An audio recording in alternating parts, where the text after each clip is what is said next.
Hi, welcome back guys, this is your friend, Mr. Fused Fiction Hub, bringing you another amazing story. Chapter 14, Lost Days, Jocha's Journey to Unity and Mastery. Frieza Planet Number 17, age 7371988. Jocha lay in the healing tank, her body battered and bruised from the relentless beatings inflicted upon her by Frieza. Each day brought a new wave of pain, pushing her to the brink of death. Frieza's cruelty knew no bounds, but Jocha's spirit remained unbroken. Among the ranks of Frieza's forces, there were a few guards who sympathized with Jocha.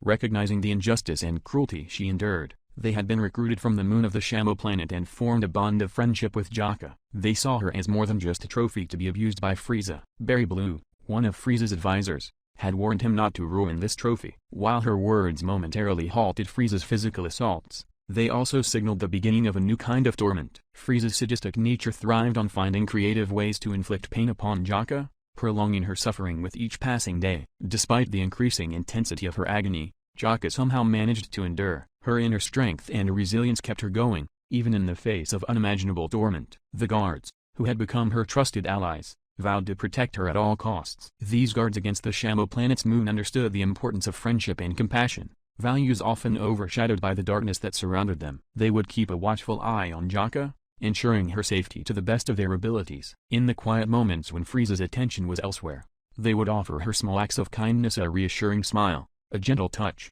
or a word of encouragement. These gestures served as a lifeline for Jocha, reminding her that she was not alone in her struggle. Jocha found solace in their presence, knowing that she had allies amidst the chaos. Their unwavering support gave her the strength to face each day, even as the pain intensified. She held on to the hope that one day, she would find a way to break free from Frieza's clutches and reclaim her freedom. In the darkness of her cell, Jocha clung to the bonds she had formed, drawing strength from the kindness and compassion of her friends. They were her light in the midst of despair, a reminder that even in the darkest of times, friendship and resilience could prevail. As Jocha drifted off to sleep, her body immersed in the healing tank, she found solace in the knowledge that she was not alone. The guards stood watch, their unwavering dedication serving as a beacon of hope, promising a better tomorrow. And in the face of adversity, Jocha held on to that glimmer of hope, determined to endure and fight for her freedom, no matter the odds. Jocha, disoriented and weak, found herself abruptly pulled out of the healing tank and silenced with a gag. Panic set in as she was forcefully taken to a space pod and propelled away from Frieza's ship. One of her loyal guards witnessed the escape and quickly alerted the others. Acting swiftly, they covertly boarded another space pod and embarked on a daring pursuit. The journey was long and filled with uncertainty, but their determination to rescue Jocha never wavered. Hours turned into days as they closed in on their destination. Jocha, still groggy from the ordeal, regained consciousness only to be confronted by a chilling scene. She found herself restrained in a chair, her weakened body barely able to withstand the strain. Her gaze met the smirking faces of Zarbon and Dodoria, two of Frieza's loyal henchmen. Zarbon, exuding arrogance, taunted Jocha, questioning why she, a mere flea in Frieza's eyes, would require his attention. Dodoria, though his punch lacked the force of Frieza's blows, still delivered a painful blow. Their intention became clear as they threatened to end Jocha's life on this desolate planet they called Planet Meat, a forsaken world once conquered by the Saiyans and now left barren and forgotten by the Frieza force. Meanwhile, Jocha's guards arrived, their presence unbeknownst to Zarbon and Dodoria. They observed the confrontation from a vantage point, aware of the peril that awaited their friend. The planet's name on the display sparked memories of the Saiyan legacy, reminding them of the battles fought and the sacrifices made. As the guards carefully surveyed the situation, a glimmer of hope emerged. They devised a plan to disrupt the captors and free Jocha from her restraints. With precision and swiftness, they executed their plan, causing chaos and distraction. In the midst of the commotion, the ropes that held Jocha in place were released, and she stood on her feet, her spirit reignited. Facing her adversaries, Jocha recognized the odds were against her, but her Saiyan blood coursed through her veins, empowering her with an indomitable will to fight. With every ounce of strength she possessed, she braced herself for the imminent clash. At that moment, surrounded by the remnants of a ravaged planet, Jocha's determination burned brightly, fueling her unwavering resolve to fight. With every strike from Zarbon and Dodoria, she dodged and evaded, their blows landing but unable to dampen her spirit. As pain washed over her, she pushed through, her focus sharpening and her senses heightened. Jocha questioned why this battle had befallen her, but in the midst of the chaos, a newfound clarity emerged. A surge of adrenaline coursed through her veins, awakening a dormant power within. The aches and wounds became insignificant as the thrill of the fight consumed her and caused her blood to boil. With each blow exchanged, her power level rose, surpassing the limits of her pain. Zarbon and Dodoria, fueled by their arrogance, charged relentlessly at Jocha, unleashing key attacks in their desperate attempts to overpower her. But to their surprise, Jocha stood her ground. With a newfound strength, she countered their assaults, knocking them aside with a force they had not anticipated. Amidst the fierce battle, Jocha's loyal guards watched, torn between the desire to rescue her and the recognition of her own strength. As they pondered their next move, an unexpected explosion rocked the battlefield. One of Zarbon and Dodoria's key attacks detonated near Jocha's guards, causing them to pause and reassess their strategy. In that fleeting moment of hesitation, Jocha seized the opportunity.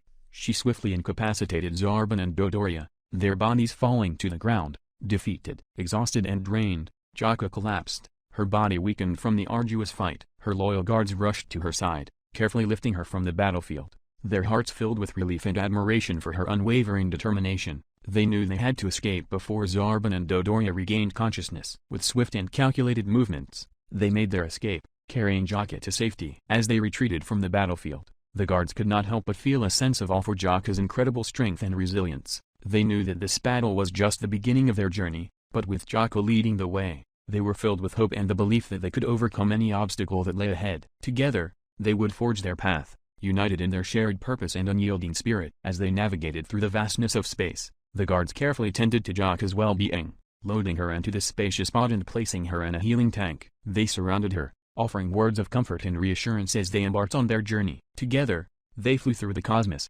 their destination set on a planet where they could regroup and plan their next move. Kanasa, a planet shrouded in mystery, called out to them, promising solace and an opportunity to seek guidance from a local inhabitant. Krang, Mo, Engal, and the other guards found solace in their decision, believing that Kanasa would provide them with a temporary sanctuary until they could return home. Engal voiced the hope that they might encounter a surviving local who could shed light on their future path. The space pod soared past a multitude of planets, each with its own story and significance. They flew past Arla, a desolate planet where the Arlans, an underground-dwelling insectoid species, sought refuge from the harsh surface storms. The Galactic Patrol Prison, a place of confinement for the most dangerous beings, reminded them of the ongoing struggle for galactic control. The guards shared their thoughts on the issue, acknowledging the challenges posed by certain members who appeared strong but harbored hidden fears, much like the new officer, Yako. The journey continued, evading the grasp of the menacing Big Gate Star, an artificial planet housing a self-aware computer that absorbed unsuspecting beings. Planet Bens held fossils that held the potential to revive fallen warriors, a secret treasure they carried with them. The once vibrant planet Cyril now lay barren, its inhabitants extinguished. Cretaceous, a world teeming with dinosaurs, and Dark Star, notorious for the menacing Gikan and his ilk, stirred tales of caution. A planet resembling Namek proved to be a deceptive trap known as Fake Namek, urging them to exercise caution. Frieza Planet number 79, an outpost under Frieza's watchful eye, was deemed too risky to approach. Planet Glass, populated by fragile glass beings, stirred sympathy among the guards who recognized their delicate nature, both physically and emotionally, a result of the devastating actions of Frieza's ancestor, Lord Chilled, during the days of the Tuffles. Hera, home to the legendary Bojack and his feared galaxy soldiers, held an eerie reputation that dissuaded all but the bravest from setting foot on its surface. Planet Young, with its coveted blue aurum, remained heavily guarded, leaving the guards to ponder its hidden secrets. Continents, the alleged site of a fierce battle between the brothers Tapian and Minosha and the malevolent Majin Hyaruti Guard, stood as a testament to their fear and reluctance to confirm the legend's outcome. Planet Lit, an outpost for Frieza's soldiers, and Planet Snack, inhabited by lion-like humanoids fearing the humanoid dogs on Planet Kun, passed by in quick succession. Each planet held its own tales, its own history, and its own mysteries waiting to be unraveled. As they journeyed onward, the guards remained vigilant, their determination unyielding. They knew that their path was fraught with dangers, but they drew strength from their unity and their shared purpose. In this vast and uncharted expanse of space, they were bound together, their resolve unwavering, ready to face whatever challenges awaited them on Kanasa and beyond. They approached the planet Kanasa, a once vibrant blue world now marred by ruins and the grim remnants of its fallen inhabitants. The atmosphere hung heavy with a sense of death and despair, as they descended through the lifeless air. Among the wreckage, the chilling sight of Kanashan skeletons and a blood-soaked Frieza Force flag greeted their eyes. The guards exchanged troubled glances, knowing that Jocha should be shielded from such a horrifying spectacle. After landing, the guards departed the ship under the leadership of Krang and Engal, leaving Mo behind to watch over Jocha. The group ventured into the unknown terrain, seeking any sign of life or hope. Each step they took echoed with a macabre crunch as their feet trampled over the skeletal remains that littered their path. Gripping their weapons tightly, They drew a semblance of comfort from their readiness to defend themselves. Flaming ruins illuminated their way, testament to a civilization that had been ravaged by the greed of the Frieza force. Amidst the desolation, they came across a chilling sight: a small alien stuffed toy cradled by the skeletal remains of a child. The guards recoiled, grappling with the haunting realization of the horrors that had unfolded on this forsaken planet. How could anyone enter after the Frieza force had stripped it of all resources? As they stepped into the dense jungle,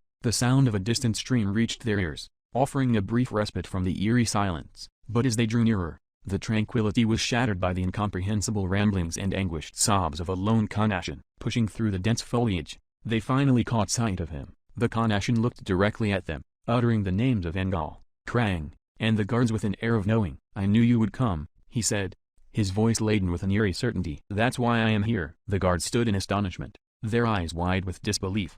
"What do you mean?"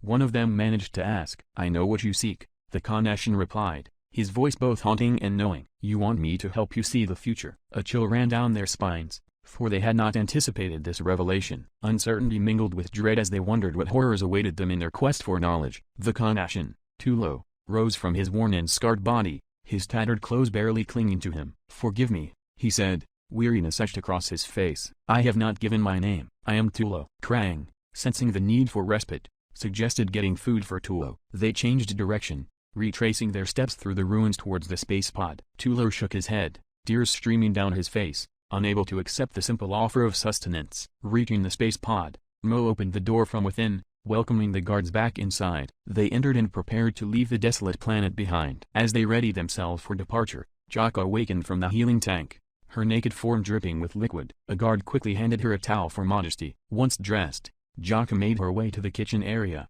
where she found Tulo, the last Kanashin, devouring his meal with an appetite akin to a Saiyan. Jocha approached and took a seat, her presence catching Tulo's attention. His eyes widened, and he began to tremble. Sensing the tension, Mo placed a reassuring hand on Jocha's shoulder. In a hushed voice, he revealed the truth. "This is Tulo, the last Kanashin," Mo whispered. "Your father and his crew were responsible for the massacre of everyone under Frieza's control." Tulo's reaction stems from his desire for revenge. "I advise you to keep your distance for your own safety." Jocha nodded, absorbing the weight of the information. She extended her hand towards Tulo. "Hi, my name is Jocha," she said, her voice steady and composed. "I am the last Saiyan." Tulo nodded in acknowledgement, taking her outstretched hand and giving it a firm shake, their connection sealed in an understanding of shared tragedy. "So where are we going next?" Jocha's curiosity filled the air as she awaited the guard's response. Mo stepped forward, a warm smile on his face, and answered, "We are planning on returning home to the Shamo Moon. We can show you around, introduce you to the locals, and let you experience the beauty of our home." Jocha's eyes welled up with tears as she contemplated the idea of having a new home to call her own. Memories of her destroyed home planet and lost family flooded her mind. Sensing her emotional turmoil, Mo reached out and gently placed a comforting hand on her shoulder. Jocha found solace in his touch, releasing her pent-up emotions as she embraced him tightly. Tulo, the ever-observant guard, slackened his stance, recognizing the kindness within Jocha's heart. As days passed, the group drew nearer to the Shamo Moon, anticipation building within them. Finally, they landed on the moon's surface, greeted by the sight of barren land, save for the buildings carved into the rocky terrain. The Moon Shamonians, the inhabitants of this lunar world, extended a warm welcome to the returning guards and their new companion. Engal, one of the guards, stepped forward and addressed Jocha. "Here on the Shamo Moon, we are a different kind of Shamonian compared to those on the planet. The moon's gravity has made us taller and stronger, adapting us to its unique environment." Jocha took in the surroundings, the rugged landscape, and the friendly faces of the Moon Shamonians. Although still a stranger to this new place, she felt a glimmer of hope, knowing that she had found allies and a community to support her. With each passing moment, Jocha's heart embraced the possibility of a fresh start, a chance to rebuild her life amidst the welcoming embrace of the Shamo Moon and its inhabitants. Jocha settled into her new home on the Shamo Moon, while Tulo resided in a separate house nearby. Their unspoken reasons for the arrangement were understood by both, but they didn't feel the need to discuss it further. As life on the moon continued, the Moon Shamonians gathered for an important meeting, eager to hear Tulo, the Kanashin, share his insights about the future. Tulo took the center stage, his voice steady yet filled with urgency. "There is an asteroid named Comet Komori that poses a great threat to our moon and planet. In just 20 years, it will bring destruction upon us. However, there is hope. Our only chance of survival lies in the hands of Jocha, the Saiyan warrior. She must journey to a planet called Yardrat, learn from the locals, and return to rescue us. Jocha felt a knot forming in her stomach as she absorbed the weight of the responsibility placed upon her. She paced back and forth, her mind racing to process the information. Despite the fear and uncertainty, a fierce determination burned within her. She accepted the immense task that lay ahead, recognizing the need to step up and fulfill her role in saving her newfound community. "We must also warn our fellow Shamonians on the planet below," declared the chief, taking charge of the situation. Leading the group, he guided them towards a transporter, an advanced device capable of instantaneously transporting individuals between the moon and the planet's surface. Manned by a Shamonian technician engrossed in a book, the transporter stood as their gateway between the two worlds. Krang, one of the guards, explained the mechanism of the transporter to the group. "This transporter serves as a means of transportation, connecting the moon and the planet seamlessly," he said, pointing to the rails on the sides of the transport pad. With a sense of anticipation, they gathered on the pad, awaiting the technician's signal. The familiar hum of energy surrounded them as the technician activated the transporter. In an instant, the rocky surroundings of the Shamo moon transformed into a vibrant, lush area teeming with trees. They found themselves standing on a similar platform, but this time greeted by a short Shamonian native to the planet below. These Shamonians were noticeably smaller, standing at around 3 feet tall. Stepping off the platform, the group followed the chief, making their way towards the council building, passing by the smaller mud houses of the local residents. Their long legs allowed them to move swiftly, traversing the terrain with ease. As they ascended the hill, they reached a taller, 2-story building that stood 6 feet tall. The elder knocked on the door, and it swung open to reveal a group of small Shamonians peering up at them. One of them, a small Shamonian, spoke up with a welcoming tone. "Hello, Dimsu. What brings you here today?" he inquired. "Dimsu?" The elder wasted no time and delivered the urgent news. "I have urgent news. A Kanashin has revealed our future via a devastating comet that will wipe out our planets in 20 years. Our only hope lies with Jocha, the last Saiyan." The small Shamonian expressed gratitude for the information and closed the door, leaving the group to make their way back to the transporter. However, their departure was accompanied by a female Shamonian who had quietly followed them.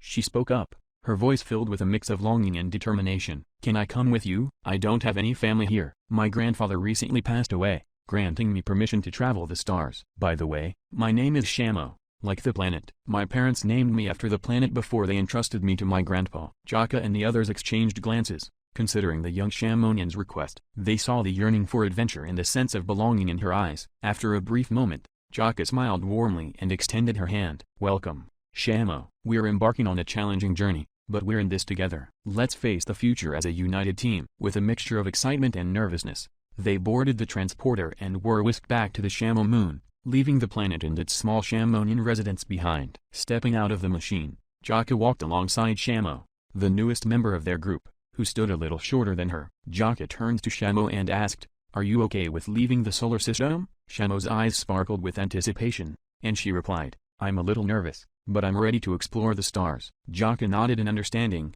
acknowledging the mix of emotions that come with embarking on a journey into the unknown. They made their way to the ship, which was already prepared for their departure. Elder Dimsu approached them, expressing regret that they couldn't stay for a night on the Shamo moon. "I'm sorry you have to leave so soon, but time is ticking," he said, his voice filled with concern. The ship lifted off, soaring through the vastness of space, its destination set for Yardrat. During the journey, Tulo, the Kanashin, took the opportunity to introduce himself to Shamo, ensuring she felt welcomed and included in the group. Conversations flowed freely as they shared stories, hopes, and dreams, forging bonds that would sustain them through the challenges they would face on Yardrat and beyond. As they ventured farther into the cosmos, the ship became a hub of camaraderie and shared purpose. Laughter and determination filled the air as they eagerly anticipated the knowledge and skills Jocha would acquire from the Yardrat locals. Each member of the group played their part, supporting and encouraging one another along the way. Their journey was not just about survival, it was about rediscovering hope and resilience in the face of adversity. They were united by a common mission, to save the Shamo moon and its people from the impending disaster of Comet Kamari. And with every passing moment, their shared experiences deepened their bonds, forming a family-like connection that would carry them through the challenges that awaited them on Yardrat and beyond. Jocha, still feeling the lingering effects of Frieza's brutal punches, excused herself and returned to the healing tank for some much-needed rest. Shamo, understanding her friend's need for solitude, stayed by her side outside the tank, offering quiet companionship and support. As days passed and their ship drew closer to the vibrant green planet of Yardrat, anticipation filled the air. The sight of the planet's picturesque landscape brought a sense of awe to their hearts. With a gentle descent through the atmosphere, the ship landed on the rocky surface, catching the attention of curious Yardrats who gathered around, their eyes filled with fascination. Jocha, awakened by the slight jolt of landing, stepped out of the ship, her body rejuvenated from the healing process. She picked up a towel and dried herself off before getting dressed, Shamo following closely behind. Together with the rest of the group, they stepped outside to be greeted by the peculiar yet welcoming sight of pink-skinned aliens with large heads, pointed ears, bulbous eyes, and unique whisker-like appendages on their heads. Engal, taking the lead, introduced everyone to the Yardrats and explained the purpose of their visit. Jocha, showing utmost respect, approached the Yardrats and humbly asked, "Can you teach me all that you know?" A Yardrat named Pulbara stepped forward, his demeanor calm and wise. "I am Pulbara, and I will guide you in the art of instantaneous movement or teleportation, healing, cloning, and gigantification," he announced. Jocha nodded, acknowledging the importance of this knowledge, and followed Pulbara as he led her to a secluded area. Shamo, ever the faithful companion, followed closely behind, ready to support Jocha in her learning journey. In a serene and secluded area, Jocha and Pulbara sat down facing each other in a meditative stance. Pulbara, with his calm and wise demeanor, began instructing Jocha, "Focus on everything." Since the energy of the universe while meditating, Jocha took deep breaths, centering her mind and opening herself to the vastness of energy around her. As she delved deeper into her meditation, she could feel the unique energy signatures of her comrade Azatulo, Engal, Shamo,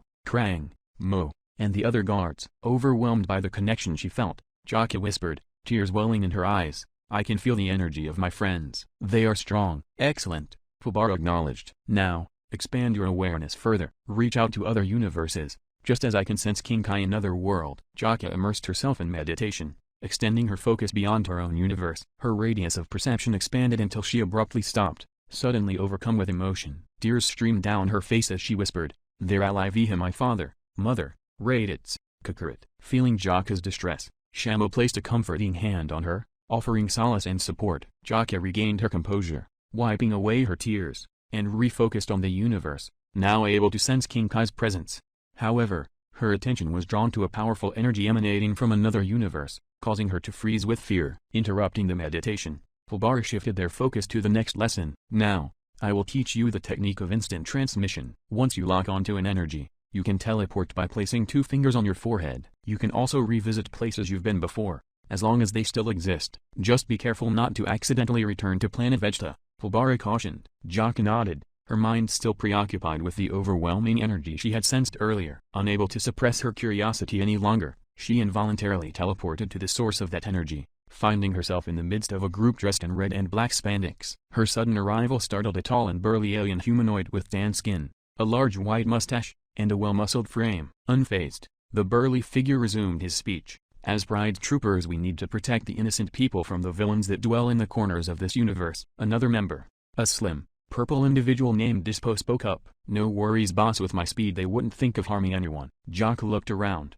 her gaze meeting the eyes of a humanoid with long, dark pink hair and light pink skin. Feeling a sense of discomfort, she quickly refocused on the energy she had sensed. Her attention turned to a tall and muscular figure, with a sleek head, gray skin, and enigmatic presence. He meditated with closed eyes, only to open them and address Jocha, stating, "I see you were spying on me. I thought I was merely sensing things." His words sent shivers down Jocha's spine, capturing the attention of Toppo, the leader, and Kokot, the woman leaning against the wall, which made Toppo and Dispo to focus on her directly. "As the leader of this group, allow me to introduce ourselves. I am Toppo, this is Dispo." He gestured towards the purple individual standing beside him. "The woman leaning against the wall is Kokot, and the one meditating is Jiren," Toppo introduced.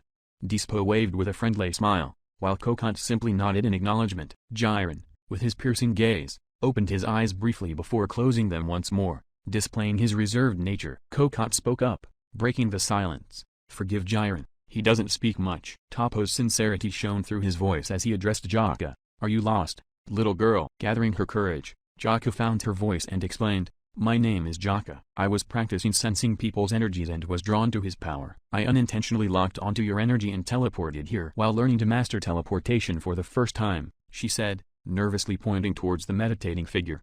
Concerned for Jocha's well-being, Toppo inquired, "Can you find your way back home? Or shall we assist you? If so, please tell us where you reside in a universe." Jocha gulped, feeling a mixture of gratitude and anxiety. "Actually, I don't belong to this universe. I come from another universe, and Jiren's overwhelming presence caught my attention. But rest assured, I can find my way back, she replied. Everyone in the group was taken aback by Jocha's revelation. Toppo regarded her with genuine interest. So, you come from another universe? That explains the overwhelming presence Jiren exudes. With a nod of acknowledgement, Jiren spoke up for the second time, his voice carrying a quiet strength. Good luck on your journey. Feeling a surge of gratitude, Jocha closed her eyes, focusing on Pulbara's key signature. Placing 2 fingers on her forehead, she vanished from the presence of the Pride Troopers, reappearing once again in the secluded area with Pulbara and Shamo.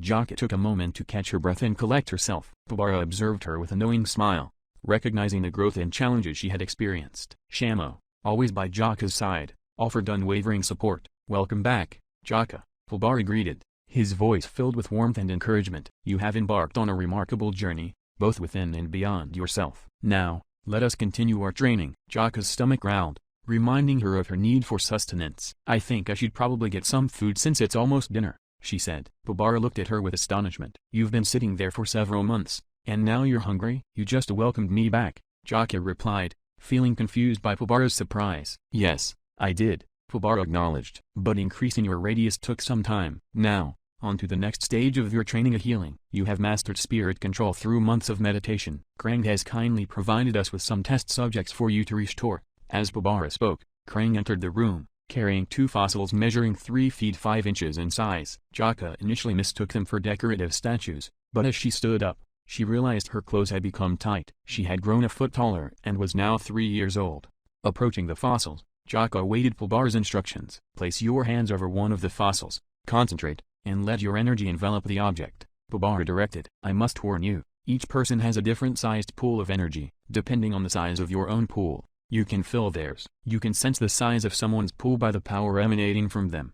Your pool will grow as you grow and increase in power. Judging by the size of your pool, you are almost as big as Lord Frieza's. Jocha nodded, closing her eyes to sense the fossil's energy. With a gentle touch, she pushed her energy outward, enveloping the fossil. As her energy flowed, the fossil began to gain color, its form breathing and breaking free from the encasing rock. It turned a vibrant purple as the alien within opened its eyes and started moving. Jocha opened her eyes, feeling no strain on her energy pool. She moved on to the next fossil, repeating the process effortlessly. As the 2 beings regained consciousness, one introduced themselves. I am Risan, and this is Lakusai, said Risan. Pulbara applauded Jocha's mastery of healing. Now, let's go outside for the next stage of training, which involves combat, Pulbara announced. The group walked outside into the warm sunlight, where 3 strangers were engaged in conversation with the Shamoyans. Catching sight of Jocha, the trio approached her. She could see a tall man standing at 10 feet and 4 inches, accompanied by a man of 6 feet and 8 inches, and a dark pink-skinned alien measuring 7 feet and 9 inches. All 3 wore outdated Frieza armor. Hello,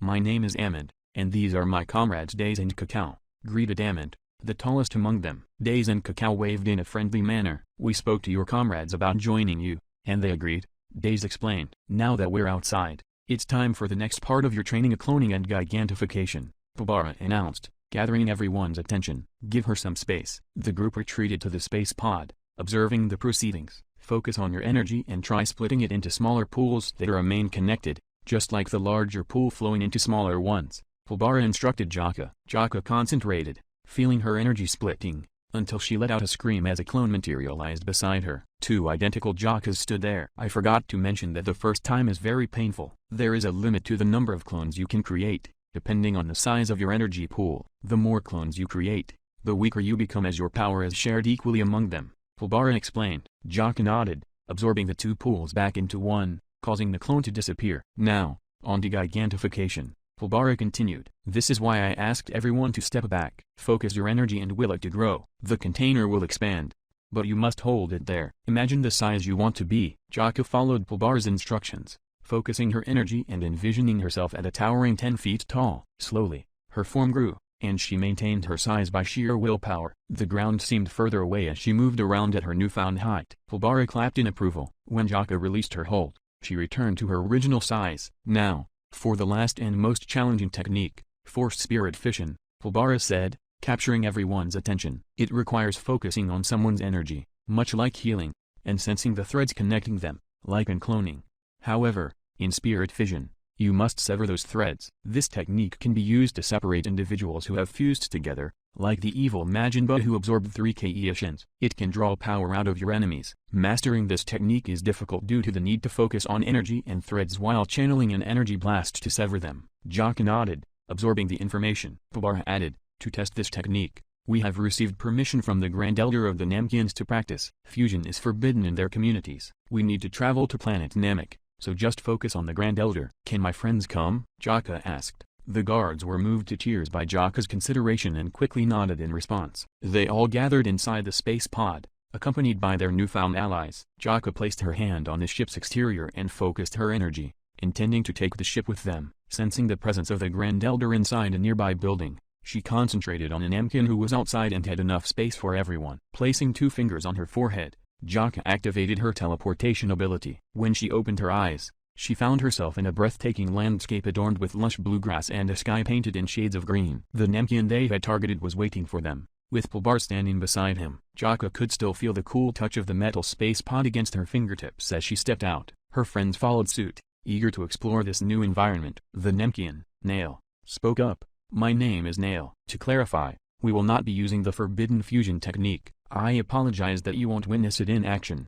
However, we have a Namkyan here who deeply regrets his decision to fuse with his friend. But don't worry, there is another fusion technique available, the Metamoran fusion, also known as the fusion dance, which has a time limit. The Metamorians have kindly agreed to come here and demonstrate it for you all. The group nodded, showing their anticipation and curiosity. A Namkyan who seemed sorrowful stepped forward, ready to perform the fusion dance. Jocha approached the Namkyan, maintaining a distance of 6 feet between them. She placed 2 fingers to her forehead, channeling her power as it surged through her fingertips. Her mind connected with the energy as her finger left her head, and with a swift motion, she extended her arm, firing a concentrated beam. The beam made contact with the Namkyan, breaking the threads that held the fusion together. A dazzling flash of light illuminated the surroundings as 2 separate Namkyans stood there, dumbfounded by the sudden change. They quickly ran off into the distance. Nail looked impressed by Jocha's display, while Pobara showed his approval with a round of applause. We asked 2 Metamorians, Pobara announced. As if on cue,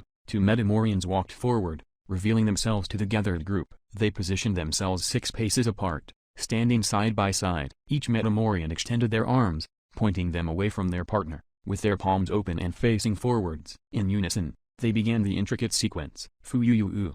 They chanted, shuffling their feet sideways towards each other, taking 3 precise steps. As they moved, their arms swung over their heads, aligning their outstretched arms with their partners. Then, with the word Saiyan, they swiftly swung their arms across their bodies, turning their palms downward and closing their fists. Simultaneously, they raised their outer legs, forming a right angle with their shins facing their partner, their feet level with their opposite knee. Finally, in a burst of energy, they both exclaimed, "Ha!" Leaning their torsos towards each other, they completed the fusion dance. Pobara, standing nearby, provided a detailed explanation of the significance of each movement, emphasizing the importance of synchronization and mental focus. However, with practice, it was also possible to merge solely on the final ha. The 2 Metamorians then brought their arms up over their heads, pointing their index fingers upwards. Extending their outer legs fully, they reached out, their fingers touching their partners. The air crackled with energy as they executed the fusion perfectly. A brilliant flash of light illuminated the surroundings, and when it subsided, a new fighter emerged before them. The newly formed fusion stood proudly, dressed in traditional Metamaran attire, a dark-colored vest adorned with light-colored linen, complemented by white pants cinched with a cloth belt, and sturdy boots. Pobara applauded their success, expressing his satisfaction. Anyone can learn this technique, she declared, and Jocha made a mental note to explore it further in the future. Drawing upon her own power, Jocha unleashed a wave of energy, severing the threads that held the fusion together. In an instant, the fusion was undone, and 2 separate Metamorians stood there once again. Pobara's applause resonated in the air, acknowledging Jocha's skill and control. "You have mastered all my skills, even the hardest one," Pobara remarked, acknowledging Jocha's progress. "I need to get going now," he continued, placing 2 fingers on his forehead before disappearing. Returning to Yardrat, Jocha bid farewell to her mentor, grateful for the knowledge and training he had imparted. With Pobara gone, Nail stepped forward, extending his hand to congratulate Jocha on successfully ending the Namkyan fusion. It was a moment of relief, as they knew the affected Namkyans would now be free. As the tension eased, the group pondered their next move. "So where are we going to go from here?" Engal inquired, seeking direction. Diaz chimed in, "Somewhere far from the Empire." The sentiment resonated with everyone present. Jocha, tapping into her instincts and sensing the energy of her family, spoke up. "I think I know a place," Jocha began, her voice filled with determination. "I don't sense any Frieza soldiers near it. It would be a relatively safe haven for us. There are 3 Namkian energies there, 1 separate and 2 connected by a thread." Nail's interest was piqued. "Come with me," he invited, leading Jocha into the building where the Grand Elder Guru resided. They entered and approached the Elder Guru, conveying the information about the other Namkians on a distant planet. They must have escaped Namek during a terrible climate shift that wiped out all the Namkians in age 251. "I survived, as you can see," explained the wise Elder Guru, his presence radiating wisdom and ancient knowledge. The group listened attentively, absorbing the history and significance of their journey. Jocha exited the building, leaving Nail inside, and Jocha rejoined the rest of the group. The question of bringing the ship to the new planet arose, and Jocha posed it to her companions. The group exchanged glances, unsure of the answer. Then, Mo spoke up, voicing their concern. "We don't want you to waste your energy on us," Mo expressed, the worry evident in their voice. The sentiment resonated with the group, and they all nodded in agreement. Jocha, however, reassured them, her determination shining through. "I am fine, don't worry about me," she asserted confidently. Tulo, expressing his concern, questioned her further. "But you are only 4 years old. Are you sure you're okay?" Jocha's response surprised her new comrades, eliciting a burst of shock and disbelief. "Ever since Frieza stopped beating me, I have been fine," she revealed, her words heavy with the weight of her past. The group couldn't contain their reactions, with Amand asking for clarification and Kakao expressing his disbelief. Diaz trembled in fear, unable to fathom the hardships she had endured. Engal, the calming presence among the group, quieted the commotion, refocusing the discussion on the matter at hand. "Let's get back to the question. If it's not too difficult for you, Jocha, then I guess you can bring the ship," Engal agreed, acknowledging her abilities. Jocha nodded, accepting the task. She wanted to try something different this time. Gathering everyone in a circle, they held hands or touched shoulders, forming a bond. Jocha requested someone to touch her shoulder as she reached out to touch the ship. With closed eyes, she could visualize a group of energies walking away, her father among them, leaving her brother Raditz behind. At that moment, Jocha tapped into her abilities. Placing 2 fingers on her forehead, she concentrated her energy, and with a surge of power, she and her group of friends, along with the ship, were transported to the new planet. The flash of light marked their arrival. Chapter 15, Reunion and Redemption, Healing the Bonds of the Past. New Vegeta, age 737, Tuesday, November 28, 1988. Raditz was about to return to the medical building when his attention was caught by a sudden commotion. In an instant, a group with a space pod materialized before his eyes, leaving him in shock. As he blinked, he noticed the group standing in a circle around the space pod, and his gaze fell upon a young girl, tears streaming down her face, as she released her grip from the pod. Before Raditz could fully comprehend what was happening, the girl threw herself at him, embracing him tightly as if she had lost him forever. In a trembling voice, she whispered, "I forgive you for what you did, brother." The words struck him with profound intensity, and despite his father's earlier admonishments, tears welled up in Raditz's eyes. Overwhelmed by emotions, he returned the embrace, holding her tightly, and whispered, "Thank you, Jocha. I'm truly sorry. Since that day, I've tried my best to change. I've carried the weight of my actions with me." Raditz's cry drew the attention of the Stardust Crusaders, and his father rushed into the midst of the group. They formed lines, allowing Bardock to approach them. As he took in the sight before him, his stance softened, and his expression gentled. Bardock crouched down, his voice filled with emotion, and uttered, "Jocha, is that you?" Raditz could feel the tremor in his father's voice through their embrace. Jocha, shivering, asked hesitantly, "How do you know it's me?" Bardock's response was resolute. A father never forgets his daughter. Jocha's embrace loosened, and she took a step back, hugging their father. As she withdrew, both Raditz and Bardock focused their gaze on her visible body, marred by bruises and scars. Filled with anger, Bardock's voice trembled as he asked, "Who did this to you?" Jocha's response was solemn and filled with pain. "Frieza," she uttered. Bardock nodded, a silent confirmation of what he already suspected. The medical bays opened, and Jin and Fasha emerged, their curiosity piqued by the commotion. Jin's eyes glazed over as she ran forward, tears streaming down her face, and screamed, "My baby." She scooped Jocha up into her arms, clinging to her as if afraid she would disappear. Jocha struggled to breathe, her pleas for space falling on deaf ears. Eventually, Jin placed her down, overwhelmed by a mix of emotions. Fasha observed the scene with a bittersweet expression, her gaze catching the curious and confused look on Jotaro's face from the nearby trees. In the midst of the chaos, Jocha's clothes ripped, revealing her tiny, scar-ridden body, a testament to the abuse she had endured and the malnourishment she suffered. A shudder rippled through everyone witnessing the sight, and it seemed to break Jin,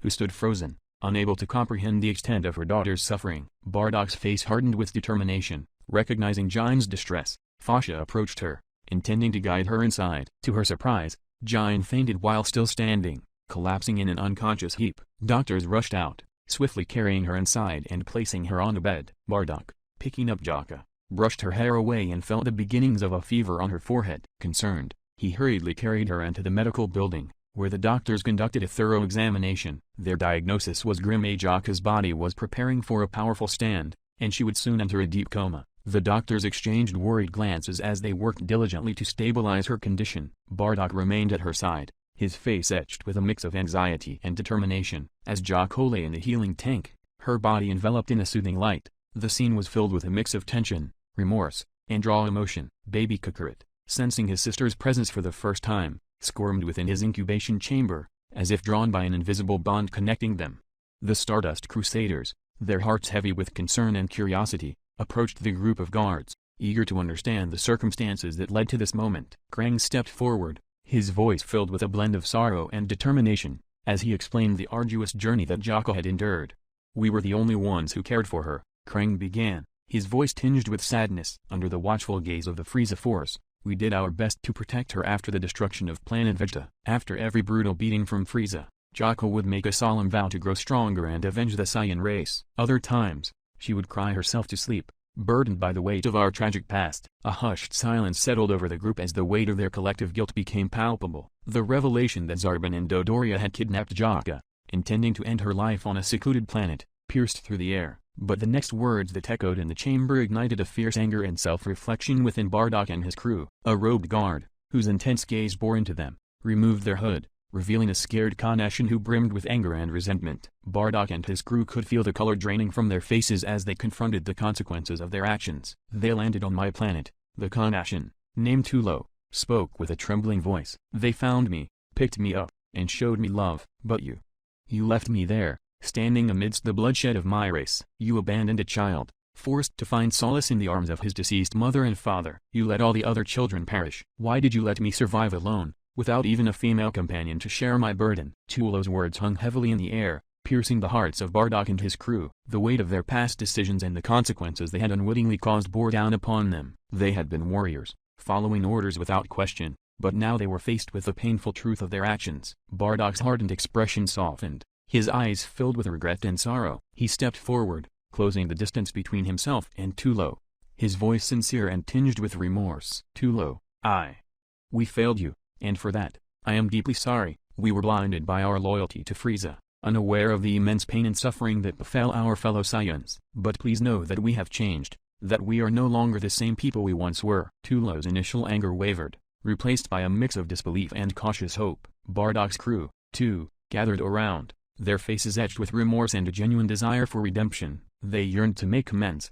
to right the wrongs of the past, and to create a better future for their newfound family. The air crackled with tension and the weight of their shared history. It was a moment of reckoning, a turning point that would shape their collective journey. They stood on the precipice of change, ready to embrace their shared destiny, and to forge a new path, a one filled with forgiveness, understanding, and the relentless pursuit of redemption. Tulo walked away and said later to hint that this wasn't over. Krang continued to recount their journey, his voice filled with a mix of excitement and nostalgia. The group gathered around him, eager to hear every detail. "After we saved Tulo, we returned to our homeworld," Krang began. "We wanted to show Jocha our planet and introduce her to our cousins who shared our heritage. It was a time of connection and rediscovery, as we embraced our roots and found solace in our shared experiences." He paused, his gaze reflecting the weight of their future. During a meeting with Tulo, he had a vision. A devastating asteroid was destined to obliterate our solar system in 20 years. It was then that we realized Jocha held the key to our survival. She had to journey to Yardrat, a planet renowned for its unique techniques and teachings. The group nodded,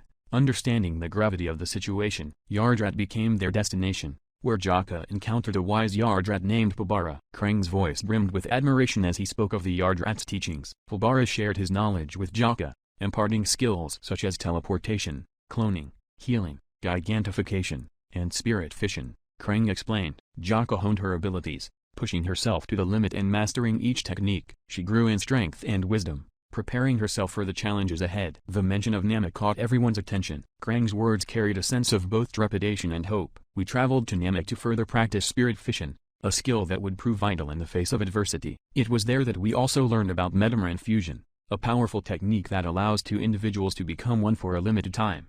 Jocha's heightened senses guided her to the planet they now stood upon, where three Namkyans resided. Krang's voice softened as he spoke of their encounter with the Grand Elder. One of the Namkyans led Jocha to the Grand Elder, who shared a harrowing tale. A devastating storm had ravaged Namek, wiping out the majority of our people. Only a few managed to survive by being off-world during the cataclysm, Krang revealed. Bardock, his eyes filled with understanding, nodded in acknowledgement. He recognized the resilience of the Namkyan race and the importance of their presence on this planet. The weight of responsibility settled on his shoulders as he contemplated the task at hand. As the conversation continued, a guard approached Bardock with a request. "Do you have room for us?" the guard asked, his voice tinged with hope. Bardock's eyebrows furrowed as he considered the staggering number mentioned. "How many are there?" he inquired, bracing himself for the answer. 200 million billion trillion quintillion, the guard responded, causing Bardock's eyes to widen in disbelief. The sheer magnitude of the number left him momentarily speechless. "And you all fit inside that small space pod?" Bardock questioned rhetorically, his mind racing to comprehend the logistics. Bardock turned to his crew, engaging in a brief discussion to weigh their options. After a moment of deliberation, he made a decision. "Have Brawley build you a building," Bardock declared, pointing in a specific direction. "He is located over there." Krang, Mo, and Angal took the lead, approaching Brawley to discuss the additional housing needs. Brawley, renowned for his immense strength and stand, welcomed the task with a determined expression. With a focused gaze, he summoned his stand, Iron Maiden, a manifestation of his power and determination. As the crew watched in awe, Brawley snapped his fingers, and the island began to tremble. With each crack and rumble, the land expanded, creating space for numerous houses to accommodate the Shamonians. The buildings took shape, reminiscent of the Shamonian dwellings, blending seamlessly with the natural surroundings. Satisfied with the progress, Krang, Mo, and Angal returned to the space pod where the guards continued to emerge. Bardock and his crew listened intently, their senses catching the faint sound of bones cracking as the guards stretched their weary bodies. Among them, half were female, their presence noticeable as the uniform hugged their curves. Curiosity piqued, Bardock and his crew approached Mo, one of the guards. "Why don't you take off your helmets?" they asked, genuinely intrigued. Mo, unwavering in his conviction, replied, "This is the way." Before bidding them farewell and departing to his own dwelling. "We've got to stop Dio, remember," Shujesh reminded Bardock. Bardock nodded, his determination unwavering. They rejoined the rest of their crew, their minds focused on the task at hand. Leaving the vibrant island behind, they made their way towards Egypt, the next destination in their journey. Thanks for listening to this tale. Make sure you comment, like and subscribe and have a wonderful day.